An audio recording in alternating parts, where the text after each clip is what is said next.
বিসমিল্লাহির রহমানির রহিম। আমি মরহুমা বেগম খালেদা জিয়ার বড় সন্তান তারেক রহমান। আমি আজকে এখানে উপস্থিত সকল ভাইয়েরা এবং বোনেরা যারা উপস্থিত আছেন,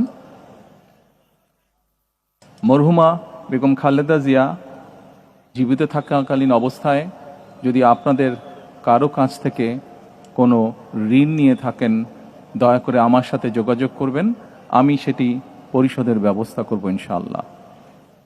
একই সাথে উনি জীবিত থাকাকালীন অবস্থায় ওনার কোনো ব্যবহারে, ওনার কোনো কথায় যদি কেউ আঘাত পেয়ে থাকেন, তাহলে মরহুমার পক্ষ থেকে আমি আপনাদের কাছে ক্ষমা প্রার্থী। দোয়া করবেন আল্লাহ তাআলা যাতে ওনাকে বেহেশত দান করেন। আসসালামু আলাইকুম। আসসালামু আলাইকুম।